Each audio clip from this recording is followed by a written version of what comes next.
boom. So we live. Now we're good to go. Oh, fire. I love that picture, bro. Lovely. Pulled it in, man. What's this professional setup? But don't worry, we're gonna be bringing all of this to the pod to travel and turn up for everyone that's watching and listening live. Travel and Turn Up podcast. Get it while it's hot. It's always hot every week. Did we just drop an episode this morning, Jide? Actually, it's coming out tomorrow morning. My bad. It's tomorrow morning. Editing took a while. Yeah. Well, you can catch that. You can catch my podcast as well, The Knowledge. But it's all good. We're all family. So, welcome.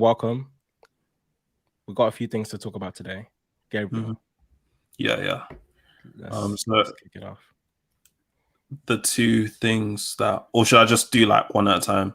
I guess the first thing that we're going to talk about is really what's been happening in the past week with the future of football kind of on the line, and all these football fans just going crazy. We're making valid points as well.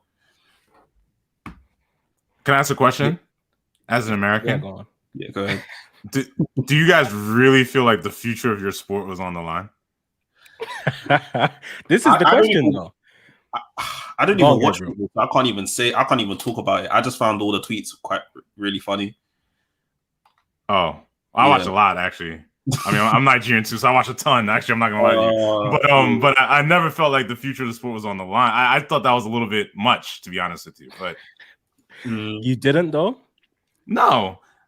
I mean, also the thing is, again, I'm American. I live here, so I'm used to American sports. So if you ask me, I mean, I think there's things that American sports can learn from, the UK sports setup, and there's things that the UK can learn from American sports setup. If football turns into essentially NBA Part 2, right? It's just the European version of the NBA. I mean, it won't be the worst thing in the world. It probably, I understand that historically that's not what your sport. I get that, right? That there's a human element that historically that's just not what the sport has been and is operating a different way.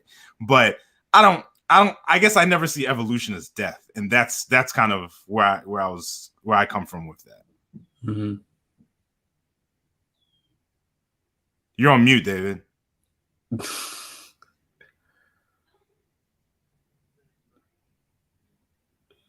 Yeah, he's on mute. I don't think he knows.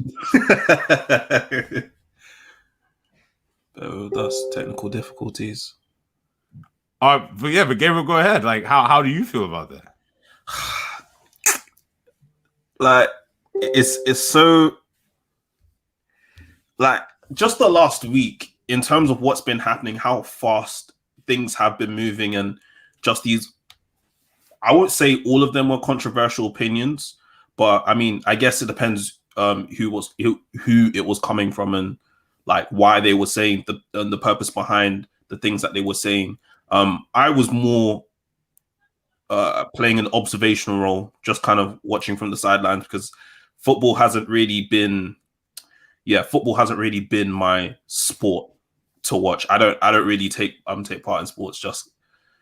It's not really been my thing, but it has been interesting to see people's reactions, kind of the different segments of football fans, and kind of the connections that have been made with the Super League and how it's been funded, and the expectations from UEFA, FIFA, and just kind of popular sport commentators as well. But yeah. See, my thing is, what I'm thinking is that you guys can hear me now, right? Mm-hmm. Yeah. Okay, no more technical issues.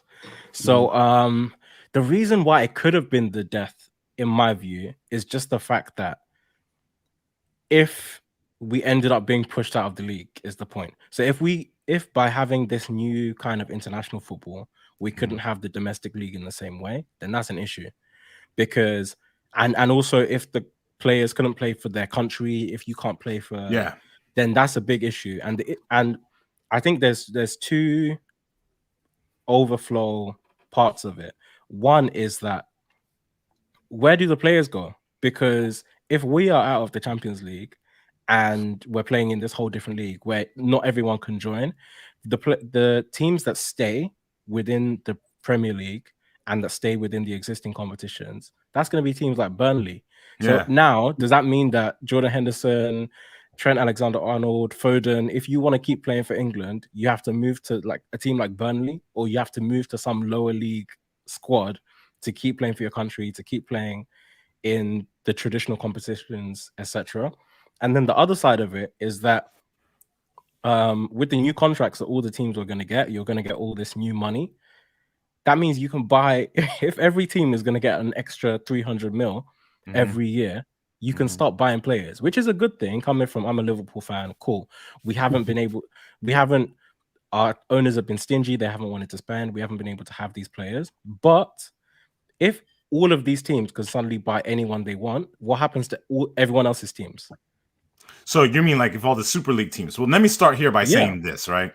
Again, if the Super League teams, the way they already spend, Man City spends, Real Madrid spends, if you add an extra guaranteed 300 or 400 mil, then who else? No one else has the money to even be able to take players from that league anymore. So let me start by saying this: they were never spending that money on the teams. I mean, that money was never going on players. It was never going back in the team. That money was because the owners are looking at it and saying, "This is why I understand," because I understand American owners, right? Like I deal with them in the sports that I watch here. They were looking at it and saying, it doesn't make sense for us to own. I was going to say franchises. It doesn't make sense for us to own institutions this valuable and be making. I saw the other day that like. Top teams make something like 50, 60 million pounds a year. Net. That's outrageous. If imagine owning a $2 billion asset and you're only making $50 million a year off of that. That doesn't even make sense, right? So yeah, like looking at the math, they're like net profits. No, but looking at the math, if my asset is worth $2 billion, 2 billion pounds, I should be making 500 million a year off of that. I should be making 400 million a year off of that. That's what I should be making. So they're looking at it like, oh, we're leaving money on the table. That's why you saw with the Super League, the very next thing that came was salary caps, right? They said that you couldn't spend more than 55% of your cost could be on players, right? And I'm like, yeah, that sounds like American owners. I think the NBA right now is 51-49, and that's the most like even league, I guess you can say. The NFL, something like 60-65% goes to the owners and 35-40% goes to the players. Like you guys don't understand, like it's big. It's a too big to fail type business to own a sports team here in the States, right? But at the same time, that's also what makes the teams really valuable. Like in the NBA, for example, the team that's local to me, I'm in Washington, D.C., is called the Washington Wizards. You guys have probably never heard of them. Like they're a team that maybe gets 10,000, 15,000 people into the stadium, maybe for games. I promise you, maybe 100,000 people, and I'm being generous with that, actually care about the team, watch games or buy merchandise. Yet, if the Wizards went on sale today, they will be worth more than Arsenal.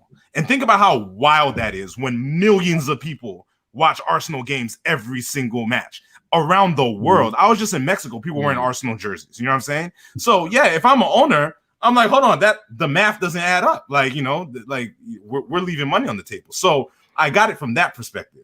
So I think that UEFA saying, okay, but players aren't going to play in the World Cup or whatever like that. That was them trying to do what they can to save themselves because, they were the ones that were under fire.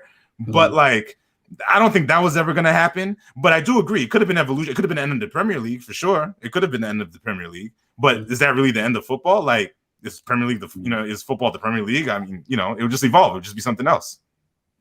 But the other part, I think, and what people were getting upset about is with that potential is the fact that if the majority of the games you're playing are in this other league, then local fans, what happens to everyone else's football? So it gets better. If I'm a Liverpool fan, you're a Chelsea fan, Jide. Yeah. Gabriel, are you an Arsenal fan?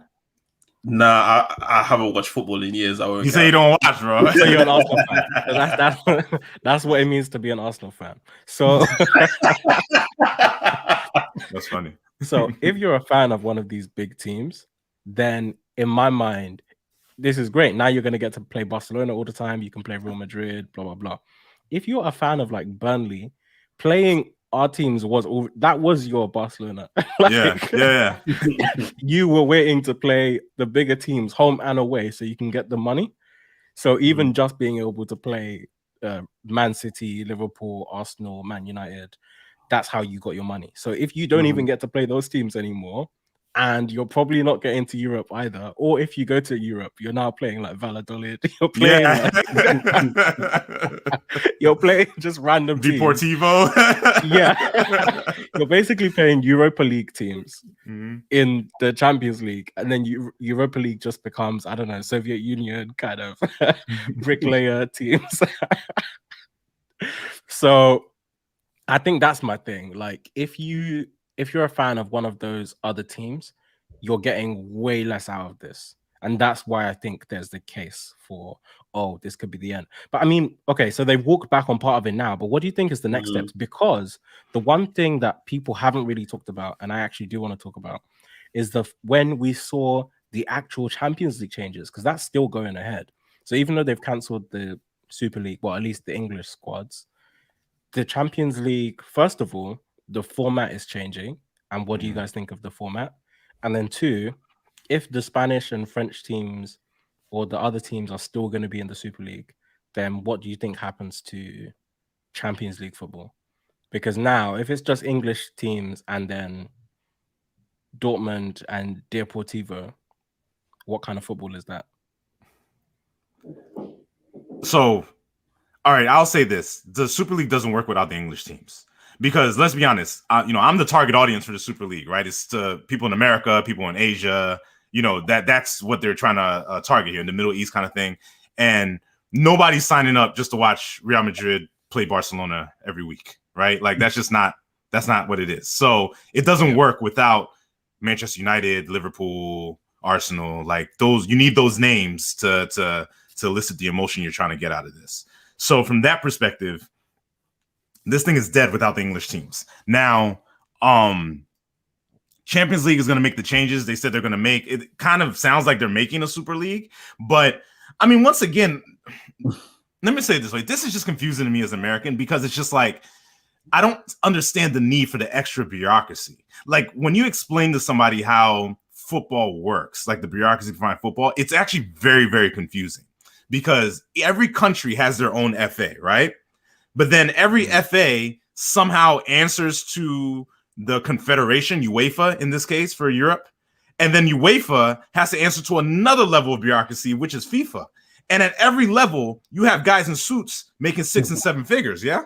Like, you know what I'm saying? Like, but that don't make no sense. Like, you know what I mean? That's a lot of layers, between the top and the bottom. So, if you cut out some of those layers, there'll be more money for the owners or for the player or whatever. There'll just be more money in the pot. You just cut out some of the middlemen. So from that perspective, I just don't see the need for, what difference does it make if it's UEFA's Champions League or if it's a UEFA Euro or whatever? Like, yeah, I don't, but I get it. Europeans are like that. You guys love your tradition. You love the fact that, you love that stuff. So I get it. I understand. But I think that a Super League is inevitable because, like I just said, there's just too much money on the table. Like, Stan Kroenke, who owns Arsenal, he also owns the Denver Nuggets in the NBA and the LA Rams in the NFL. And the fact that the Nuggets are like worth twice as much as Arsenal, and then the Rams are worth twice as much as the Nuggets. I mean, you got to understand, like anyone looking at it is just like, you guys are just leaving way too much money on the table as far as European football is concerned.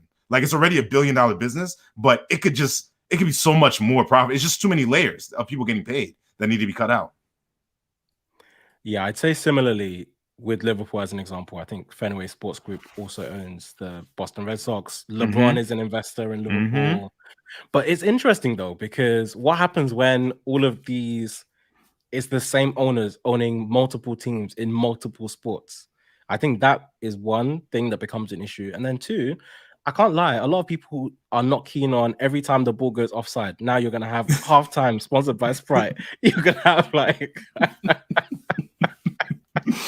I don't want to have ad breaks every time. You know when you have the injury time and everyone's just watching people walking around, wasting time. I don't want to cut to an ad break and start seeing Kia adverts or, medicine adverts. You guys love putting drugs every 5 seconds. You're so funny. Viagra.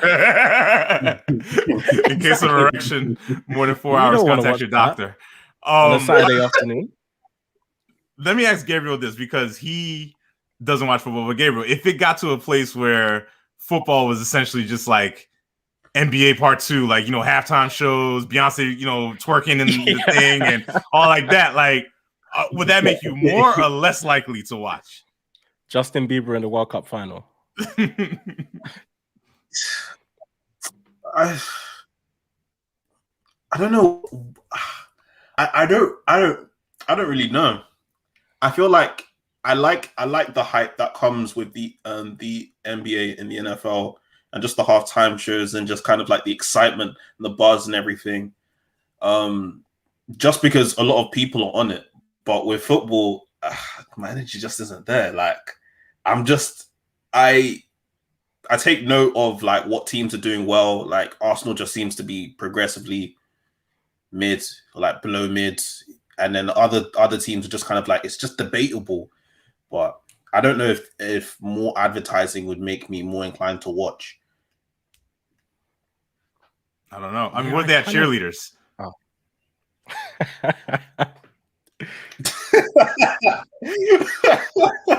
I've noticed, like, why don't you guys have cheerleaders? Yeah, I mean, it's like it's a natural thing. It's kind of like, it's an easy thing to do too. Just get 12 of your best looking joints. Because you guys is sports, because there's so many breaks, you need something to be catching your eye. Anytime a ball goes out of play, either you've got women or adverts, or you've got, they'll bring out a car and be like, who wants to win a car? Who wants to score a goal and win some money? Like, I don't want to have that at halftime. But why not? I don't know. It might be cool if you're. Nah, to be honest, I think I would watch that. I would watch that. Some parts might be cool, but I also just can't imagine, I don't know, a kiss cam in the Champions League final. What you want? You know what it is? So with football, part of the silence, it builds anticipation. And you can't get that with basketball and American football because there's too many points. The game realistically is not going to be decided until the fourth quarter, either way. I remember the Super Bowl a few years ago when the Falcons won. I went to bed. Sorry, yeah, when the Falcons lost. Yeah. I went to bed because it was 27-3, right? 28-3, yeah, they were up. I remember specifically, like, I was like, okay, fourth quarter, this game is done. Let me go to bed because I'm up. It's like 4 a.m. I go to bed, I wake up, and I'm hearing that the Falcons lost. And I was like, what? So American sports is not decided until the fourth quarter. Like, I've been to both games. I've been to loads of American football games. I've been to basketball games. The game can be going on. You can go get some snacks. You can be walking around because you might miss some action, but you're not missing the pivotal moment of the game. Whereas in football, that moment can happen at any time, and it's just one moment that could decide the game. And I think that's the difference as well. So when you have a halftime in a title game, like a final, that is important and it means something. And even when you have silence or there's no action, there's nothing happening, you're just waiting for the second half to start. Yeah, but I'm not playing. Let me say this. One of the things that I've always like amazing me about European sports, or football, I should say in particular, is like this idea that people paying hundreds of pounds or euros or dollars, whatever, to go to the games, to watch, to do all this, aren't entitled entertainment. Like, you hear this all the time from coaches, right? Oh, if you want entertainment, go to the circus. We're here to get results and win matches. And I'm like, I get that, but my guy, like, I'm not paying, all this money to not be entertained. Like, it's just kind of wild. Like, that's the one thing I've never really kind of understood about European football culture, is that, like, somehow it's bad to want to be entertained. I don't think it's bad. I just think it's how much entertainment is too much entertainment. Because I think you reach a point where, because that's the thing, right? Like the I don't know about NBA numbers, but the NFL numbers are dropping. People aren't watching it as much. And it feels like because of that, They're just throwing in all kinds of stuff. That's why they don't want anyone kneeling down. Everybody Mhm. stand up. Everybody start moving around. Something needs to happen to keep people watching, because otherwise people aren't going to watch. And I think part of that is because you have all these breaks. You know that half the time you're watching is inconsequential. Like, you could show up at halftime, you've still got a good half to watch. Whereas in football, you could miss all the action in the first half. But let me ask you this: do you guys make football for your casual fans? So, for example, that you're seeing a woman, a girl you're dating, or something like that, or even because this happens all the time. You have watch parties, right, here in the U.S. Like every Sunday, you have watch parties. So, and they're usually full of people that, like Gabriel, don't care, or they might be girls that don't even understand the sport. But you come in, you see some dudes like throwing the ball around, there's drinks going, like it's just an entertaining 3 hours, and then you have fun, you keep it moving. Like, do you guys have that in the UK around the games? Because I feel like no one can just come in and just like casually turn on Liverpool and United. Like, you gotta understand the history of Bill Shankly or something like that to fully it's weird. Unless you're in a pub. If you're in a pub, then you have the culture, but outside of that, probably not. Yo, pub culture. Yeah, nobody's like, oh my gosh, we're having, especially for a random game in the middle of the season, because that's what you guys have in the US. It's not just Super Bowl. We have that for Super Bowl. We don't have that for any of even Champions League final. Actually, you might for a final, but not for a regular game. Nobody's like, oh, Man City are playing Burnley, let's all have a cookout. Yeah, but it's supposed to be entertainment. That's what makes all the money, is what people spend money for. It's different, man. And also, I feel like the other part is, realistically, British people are a lot stingier than the US. Maybe not stingy, but we are just not accustomed to paying the kind of money you guys pay. So for one, going to games, even paying £60 to go watch a football match, people will complain, because in the UK, football is seen as like a working class sport. So it's people that were playing it on the streets, so the fans should be able to go see it for £10. How that doesn't make sense. Think. Wait, so hold on. Explain that concept to me again.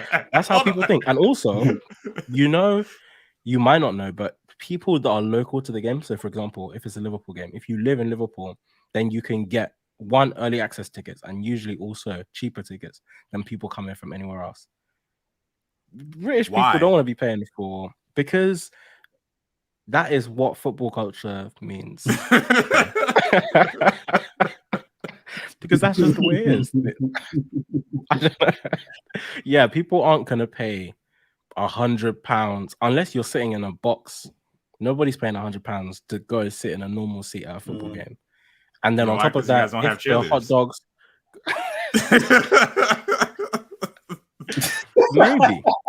maybe. But the part I'll give you is that when you wrap up so much entertainment in it, if Beyonce is going to be there at halftime, maybe I'll pay some more money, right? If I'm getting all this additional stuff out of it, maybe I'll go. And to be honest, I do see the part of the effect of that, because even I've gone to see a lot of American football games in the UK. Sometimes they'll give you like flags for free. They'll give you bits. I don't think you get that at football games here. Like, you have to pay. If you want the little brochure, you're paying for that. If you want a shirt, if you want a flag, you pay for all those things. Interesting. Like I said, good things and bad, I guess, on both things. But no, it's been interesting.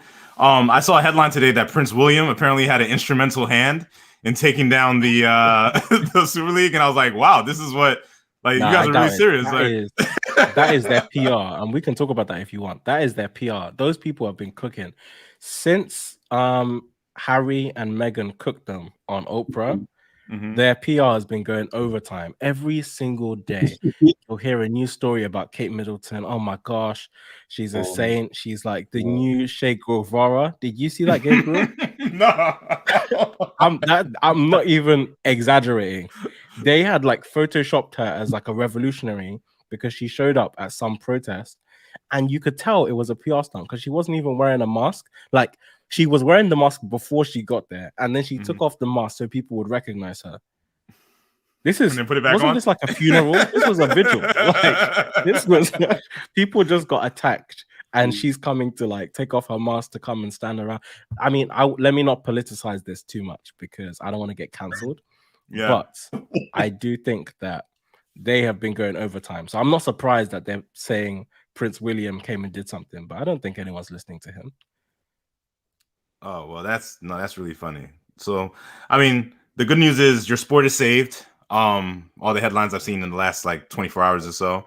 So football is saved, which I didn't know. I never thought it was in jeopardy personally, but hey, a lot of people did. So, congrats on that. It's the potential. But yeah, nobody wants a future where you have to pay £100 for a game to sit at the back. That's so funny. Okay. The other thing we wanted to talk about though is because we were talking about this. Did we actually talk about it on the pod, or was it just offline with crypto and it was NFTs offline and stuff? Yeah, okay. It was offline. Yeah, I want to hear your thoughts on that as a Black man, particularly in the US. You're living the American dream. This house that we're seeing, that's not your real house. It's not my real house. No. Yeah. I don't want people to be misled. It has a nice house. They're doing it up.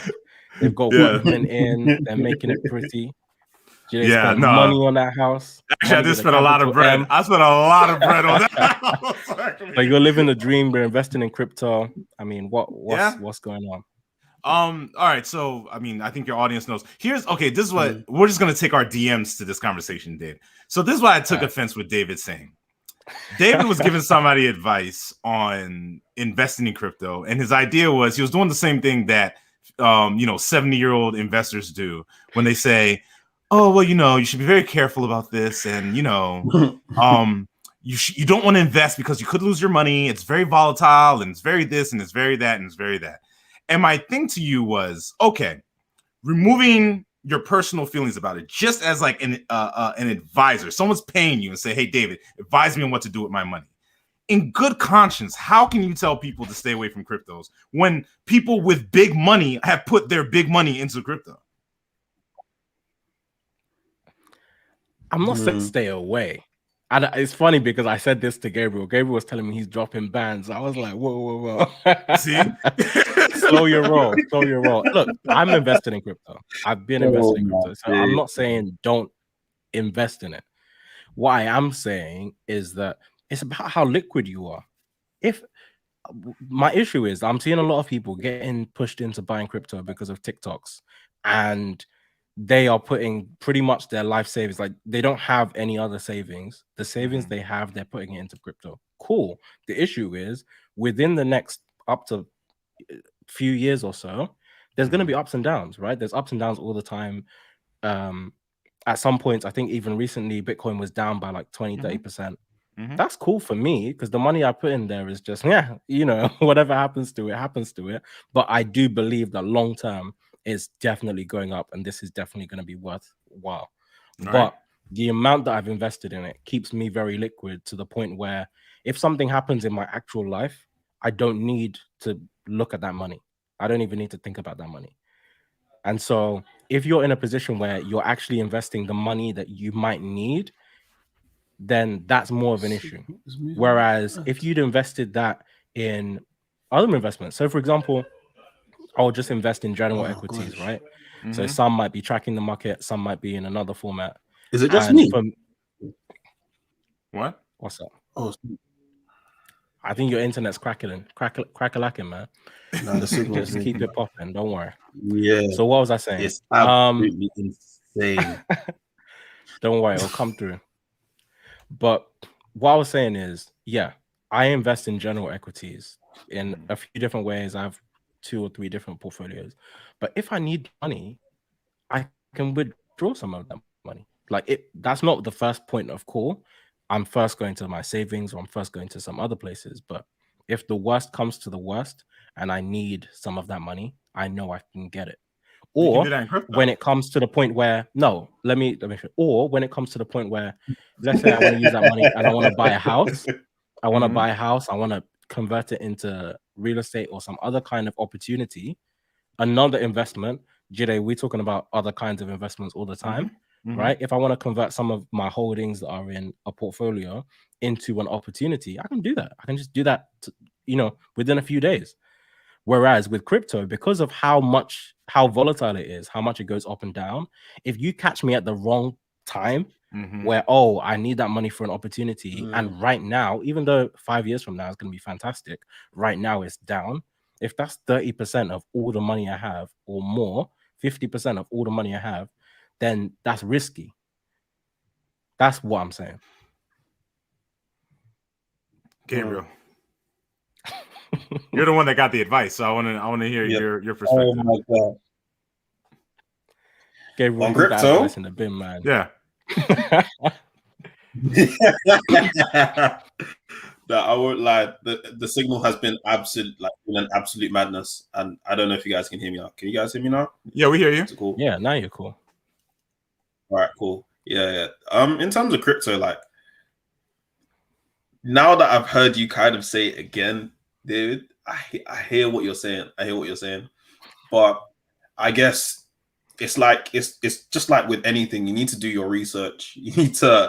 There's a lot of people that have made money in the last couple of weeks, and they've made their GCs and started charging premiums for entry, or they've started like setting up one-to-one sessions or calls. I mean, to be honest, I don't know how long they've been in the game. They could have been in the game since last year. They could have been in the game for longer. But there's a lot of people that are posting up their successes right now, because you know what, the crypto market is, well, it has been going through a really good run, and I would say it was very easy to make money, but I'm not gonna lie, when I saw Doge going up, I was burning. I was burning. How did it go that, from though, 0.08 like stock. 8 cents to 40 cents? Oh my god. But anyways, yeah, I'm staying away from that coin. I don't know enough about it. I don't know enough about the community for me to be, let me put money in it and watch it go to $1, because it could go all the way back down again. Good. But as for me personally, I'm watching and waiting, and like I've got some money in a couple coins myself, but I really want to sit around and wait to see what happens in the long term. Before I let you go, Jade, all I want to say is that I feel like my thing with a lot of these things is just that a lot of the people that you see doing all these posts about, oh my gosh, I'm up, is one of two things. Either, or technically three. One, you were very lucky and you just caught a good break in terms of timing. Or two, you were just early. If you were early with a tiny amount of money, you've probably made loads and loads. That's fantastic. The third thing is that a lot of these people, and this is genuine, and I don't think enough people fully appreciate this, a lot of these people are highly liquid. Like, they have a lot of money. If you put in 100K, of course you're gonna make of course you're gonna make mils. Like, if you had that kind of capital to put down in the first place, even recently, even if it's within the last few months, then of course you're gonna make a couple mil, because you only need the percentage that needs to shift for you to make loads of money is different. And people only look at the end amount because the YouTube headline says how I made 2 mil in 2 months. But really, like, you can just make that by putting the amount you put in. But go on, Judy. Let me let you No, so you said something good, and I think actually these points are actually connected, to be honest with you, because what we're talking about are people of a certain age demographic, right? Because if you're in your 20s, odds are, for the most part, you probably don't have 100K to put into anything, much less into crypto or into something like that. Odds are, like, for the most part. So you're watching YouTube. You're 26 years old. You're watching YouTube. You see a video. It says, I made $3 million last year on crypto. What are you doing? And the guy's popping bottles. He's surrounded by girls. You're like, yeah, what am I doing? I'm trying to get in it. You know what I mean? Like, what am I doing? I'm trying to get on this, right? And he's giving you all these, like, really volatile new coins that, he was invested in and turning around and, join me and things like that and that nature. From that perspective, I understand what David is saying in the sense of the volatility and how it's like, okay, but you don't have 100K to put in, right? So that 26-year-old, what is he doing? Maybe he saved up 5K and he's like, man, that's all I got. I'm gonna throw 5K in it. I can turn this into 50K in a couple of weeks and I'm good. Maybe that's what he's doing. Maybe they're borrowing the money and putting it in. I don't like quite know exactly how all the financial setups might be working in the UK, but if you guys get tax refunds, or if you guys get like, you know, someone in school gets a student loan, they get a student loan refund. Maybe they're taking all that money and throwing it in to Dodge because they're trying to come up really quickly. So from that perspective, I understand that. However, I do think this needs to be said, right? That same 26-year-old, the one thing he does have is time, and he has a ton of time, right? So, David, that thing you said is about in the long run, okay, it's going to go up in the long run, but in the short term, I might need it, and yada, yada, yada. I would turn that around and say the same thing. Like, if you're 26 years old and you have, let's say you saved up 5K, that's, you know, you saved it for like 4 or 5 years you've been working, and that's just what you got. You know what I mean? That's your rainy day fund or whatever, right? And they're like, I'm 26. Should I invest this in crypto? I would say absolutely. Split it in half, put half of that in Bitcoin, put the other half in Ethereum, and at least get your feet wet. And then from there, you can do what you want to do. The reason I would tell you that is because Bitcoin and Ethereum are better than banks. There's no savings account that you're going to put your money in or that a year over year is going to give you the return that they're going to give you. And over the course of a year, it's never going to drop over the course of a year. Now you can say, okay, what if I got it at the absolute highest point? I think Bitcoin 2 weeks ago was like 65,000 USD dollars for one coin. You got it at that absolute highest point. Right now it's like 58. So it drops, you know, however many percentage, 10, 15%. In the last couple of weeks. It was down to like 50 a couple of days ago. It came back up to 58. But that's the whole point, right? You got it at 65 in March. I guarantee you next March it's going to at least be at 65. But more than likely it's going to be way higher than 65. But it's at least going to be there because Bitcoin is better than a bank. And we know that we have the years history to prove that to us. At any point in the last 10 years, not even the last 5, in the last 10 years, since 2011 to right now, if you invested in Bitcoin at any given point, the next year, your Bitcoin was worth more than it was the year before. It is better than a bank. So now that you've seen big money, you saw JP Morgan take a huge position in Bitcoin. I think it was, if I'm not mistaken, it was at least 100 million. It might have been 500 million, half a billion, but they took a huge position in Bitcoin. You saw Elon Musk put billions into Bitcoin. He took an even bigger position. There's been rumors that Jeff Bezos just took a 7 or 8 figure position into Dodge. So, you know, big money is putting their money into this because guess what? Just like we talked about with the football thing, they realize, hey, we're leaving money on the table. So they put their money into this to come up with it. So my thing is, watch what rich people are doing, and then you act the same way. Why don't you just do that?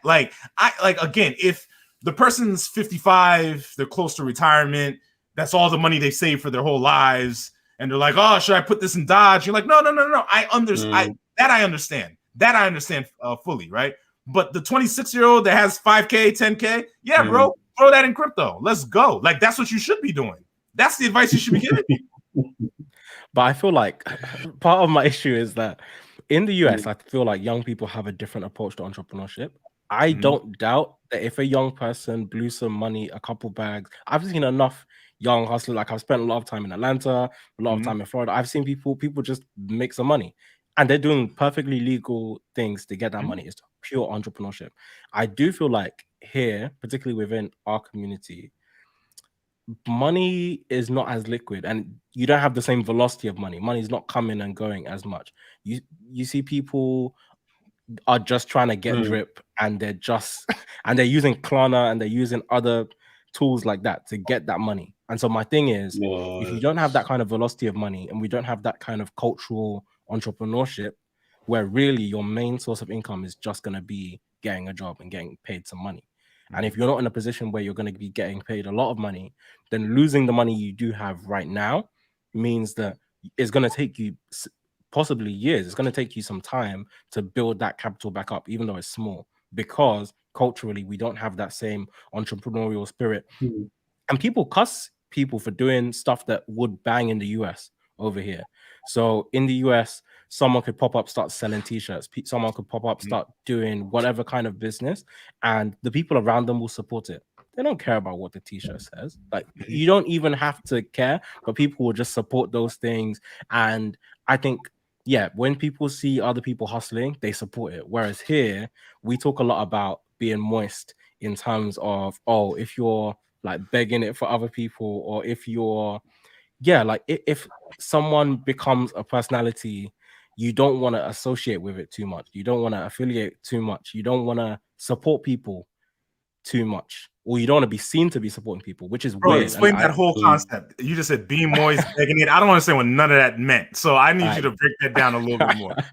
Gabriel, maybe you can give a better explanation because you're a lot younger and closer to the people I'm talking about. But I don't know if you're I don't know if you're frozen right now. Oh, I think he is. Okay. I'm gonna give it my best shot. Okay. It's essentially that so when people say, oh, you're being a beg, it's based. Oh, go on, Gabriel, you there?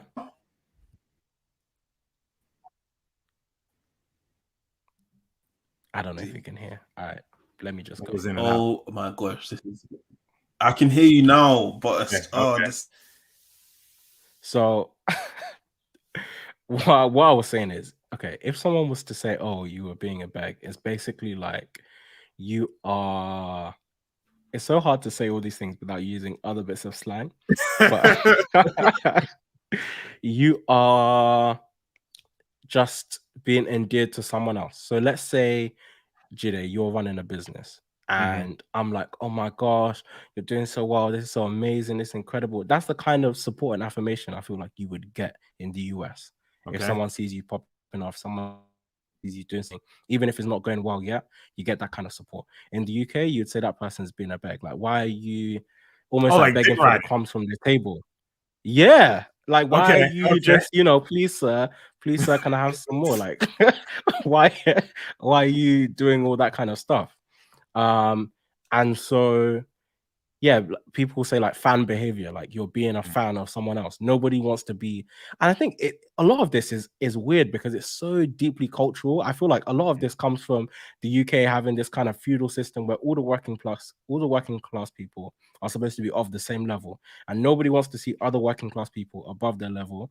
And also, you don't want to be seen to be kind of worshiping or looking up to any other working class people until that person has sufficiently removed themselves with wealth from your situation. Then you can be a fan of them. So even when you see rappers coming up, right, if they're still rapping but they're still a local rapper, they're not getting support like that. It's only when they're clearly not from your area anymore. Even if they grew up around you, they're not really around you and you can't associate with them. Now you can support them. That's interesting. So it's a weird cultural thing like that. So that's why I feel like when young people want to do business, when young people want to do different kinds of things, you don't always, sometimes you do, and I think that's changing definitely now, but you don't always get that same kind of homegrown support where people around you are going to support you regardless and not care what it looks like for them. They're just going to support you because they're supporting you. And that's why you have a higher velocity of money, because people will just buy stuff from each other's businesses. People will just buy things. People will just support things just for the sake of it. Whereas here, it's not everyone, but it's a subculture or a subsection of the population that doesn't really like those kind of ideas. That's interesting. I feel like, I was gonna say, I feel like it's different in terms of like just generational, like being a fellow Gen Z. It's like we've seen a lot of what's been going on with the millennials and just how toxic things have been going, and some things have been inherited. But I would say when seeing the backlash that millennials get for not supporting their friends, I feel like a lot of people are just like, I don't want to be cast out, don't want to be cancelled in the same way. I'm just going to try and do, well, I could say the bare minimum for just one perspective to support my friends so that I don't get kind of like cast out of my friendship groups. But you do have other people who genuinely support the hustle and genuinely want to see their friends like progress. So I feel like you said, the culture is changing with generations kind of moving on. That's so crazy. Do you feel like it's still? Oh, go on, Jide. Go on. No, I was just gonna add. I just want more on this topic. Like, so that's so crazy. So basically, your friend starts a t-shirt business, and just by you posting it on your stories, hitting retweet, hey, yo, check out my man David. He got the t-shirt business. That's what y'all want. It's the hottest shit in the city. Da, da, da, da. People are like, yo, damn, you're a dick rider, all that. Like, that's really the hater culture that we got. That's crazy. It's not everyone. I wouldn't say it's universal. I think most people, particularly within your own friendship group, it's cool. But it's more so when it's other people. If you don't necessarily know them, and people are like, "Oh, why are you begging for this person?" I think, like I said, and like Gabriel said, I think we're moving away from that now. But there was definitely a big period where that's just how people were towards things. So if someone in your community that you have some proximity to, but you don't actually know, was doing something, I don't think you would just ride out in the same way of your own volition, because people will be like, "Oh, do you know this person? Why are you supporting this thing in that way?" Historically. No, I get that. Well, let me ask you guys this. I'm sorry I'm asking you guys questions on your show, but let me ask you guys this. Like, do you feel like the internet has changed that at all? Like, do you feel like especially Gabriel, you're a young person like in the UK. Do you feel like, well, fuck it, I can start this Amazon store, I can sell this, or I can, what I'm saying, I can whatever, because I can make bread. I don't have to be stuck by the same rules of entrepreneurship or whatever. I can make bread throughout the world now because I got the internet for me. Yeah, I feel like definitely the internet has changed like a lot of things. For one, it holds people more accountable, because you can't tweet something on one occasion or one time just because someone else did it, and then you now go to do the same thing that you're condemning someone for acting. Someone will just do it, bring up your tweet, and your life is like over. Just gotta come back the next day. But in terms of kind of like other things, it provides a lot more opportunity. There's a lot more opportunity out there, and even though like a lot of people are afraid or kind of forced, I'd even say one thing, it's just kind of people are forced into roles. Everyone feels like they have to be an entrepreneur now, or there's a pressure to be one because your friends are doing it, and like someone retweets the same quotes a few times, like, "Oh, if your circle isn't on your level, get a new circle." And ingesting that kind of stuff and sharing that kind of stuff makes people more anxious, because everyone feels like they have to be. If I'm on your level, and if I'm seeing that I'm on your level, like, I've got to have my own business. I've got to monetize something. We had this conversation last week, but I've got to do something of value that is outside of like education to show that, we can still be cool. We can still be friends. So how's that affecting crypto then? Because I feel like, for sure, like, here in the States, there's a big, especially amongst young Black people the last year, there's been like a big, I'm seeing people that were never talking anything money before, never talking anything, entrepreneur, never, nothing before. All of a sudden now they became crypto traders. You know what I mean? Every day it's a new, hey, check out this joint, and I'm thinking this, and I came up and I'm posting pictures or whatever. And I love it. I'm like, oh, you know what I mean? Like, hey, the more of us that can talk about money and try to figure out a way to get our stuff up, the better. But like, is that then the scene in the UK, if I'm understanding things correctly, or is it still growing a little bit? No, I think that's definitely starting to boom. But also, even before it was just crypto, we definitely had a lot of Forex people. So everybody starts doing Forex. People are saying, "Come grow your money with me, come trade with me." And what's funny is half of it is even just scams. Like a lot of people Forex is scamming, credit card fraud. Loads of people are doing like credit card fraud, other kind of fraud. But then even the ones where they're actually teaching you stuff, these people, I don't want to say too much, but people just learn stuff on the internet, and before even taking the time to develop their skills, they just turn around. And I've seen this happen, someone will join someone else's trading group and get their like trading signals. Then they will start their own trading group and basically just start copy pasting the signals. They don't even know what these things mean. They don't know what's going on, but they just know it's a way to make money. And they'll start sending it to other people just as a way to make money. I mean, honestly, I'm like, cool. Like, I let me put it this way, right? When I started to do entrepreneurship and investing and that kind of thing, there were a lot of people where, maybe weren't the best of friends. And I'm like, hey, I'm doing this, you might want to get into this, you might want to whatever. And they're like, I don't know. You know what I'm saying? Like, you know, I don't know, G-Day. Like, you know, you're always traveling, you're doing that European stuff, bro. Like, I don't really, you know what I'm saying? I'm not gonna dip my toes in that water. Like, I don't coming from you, I'm not sure. You know what I'm saying? If I got a couple people into the circle of what I'm doing and they were successful, and then they reached back out to those people and was like, hey, join my group. I'll, you know what I mean? Just follow my plays. I got you. Da da da. And those same people were like, oh yeah. You know what I mean? Daquan, I feel you, Daquan. If you saying to do it, I'm gonna do it. You know what I mean? Or if you're doing it, let me know how I can get in because I can do it with you. I feel like you can't really be mad at that, right, David? I mean, I don't see what's the issue. So what's inherently the issue with that then? I mean, the issue is that what is it that you're trading? Half these people don't know what they're doing. But if Daquan is just following my plays and then going out and selling that, then what's the issue? That's not his fault. Like, why do you have the problem with him? Okay, no. I'm not necessarily saying that from your perspective. That's cool if you know what you're doing and there's someone else that's getting people in it. Cool, but from Daquan's perspective, the people that are coming to him thinking he knows what he's doing, if you didn't know what you were doing, then that's a whole bunch of people losing money because nobody knows what's going on. Yeah, but I don't feel like that happened because I saw someone that like literally word for word just copied someone else's thing and they didn't even know what it was. And I think at one point the person had started to realize that this person was copying their stuff. So they were intentionally just sending out like bad stuff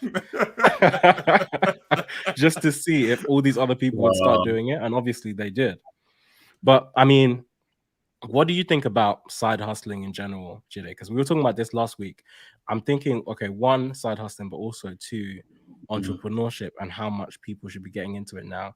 Because like Gabriel was saying, there's a bit of a proliferation of that right now where a lot of people feel the pressure to, oh my gosh, everybody's doing something. I need to do something. Do you have to be doing all these things? Do you have to be trading NFTs and crypto if you don't even know what's going on? Okay, so let me say this. I don't know how much time we have, but I want to say this. I want to get this, said is that I don't necessarily think that every person, especially every black person, has to be an entrepreneur. However, every black person should be working towards ownership of something, right? And you don't have to be an entrepreneur. Like, I think a lot of people do conflate those two things, especially at a younger age, because in your 20s, it's hard to own something, if you didn't build it. You know what I mean? Like, it's hard to say, I bought a house because I worked a job for however many years, saved my money and then bought a house. Like, when you're 25, you just don't have the years behind you to say I saved for 10, 15 years to buy this house, right? So usually if you're 25 and you're buying a house or you're making big purchases, it's because you built something that gave you the money to do that, right? So I think people conflate those two things because they say, oh, everyone's an entrepreneur, everyone's supposed to be LLC and all this kind of thing or whatever, right? And I would say this to say, again, entrepreneurship may not be for everybody. In fact, some of the richest people we know in the world have never been entrepreneurs before. They've just gotten paid from somebody else, right? Like Microsoft's like the number 10 guy at Microsoft, for example, is not an entrepreneur, but he makes millions of dollars a year. You know what I mean? And he can then take that money and own a bunch of different things. So I think ownership is far more important than entrepreneurship. Now how we get that message out. So you're talking about side hustling and all that kind of stuff. Like, man, get it how you live. Like there's people that, like, my sister is not an entrepreneur. Like, that's just not. She's brilliant. She works hard, but that's just not her ministry. You know what I mean? That's just not what she does. Like, she wants to go to work on the projects, and know that that check is going to be there every 2 weeks in her bank account. That's what she wants to do. And to me, there's nothing wrong with that because she makes good money. And then from there, she can now go and take that money and buy own things or invest in things or do whatever it is she wants to do that she herself can own. So, that I hope I made that clear. But again, I want to get across that entrepreneurship is not the same as ownership. And you don't have to be an entrepreneur. I'm not one of those people that says you must be an entrepreneur, but I do believe we all should be owners and working towards owning something. That's the gem. Gabriel, can you top that or should we leave it there? I think.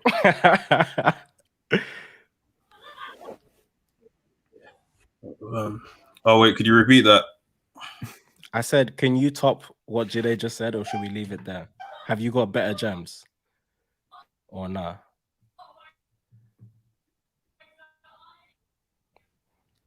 I'm gonna take that as a no. But anyway, thanks so much today for coming, sharing that wisdom. Is greatly Nah, appreciated. I didn't thank you. know there was.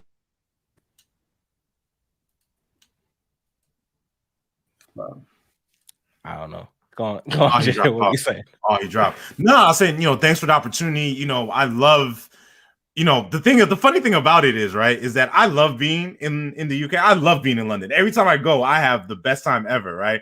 And it's so funny talking to people who are from there because I get it. You're from there, and you're like, really? What is it that you like about this place? I love almost everything about. I love South London people.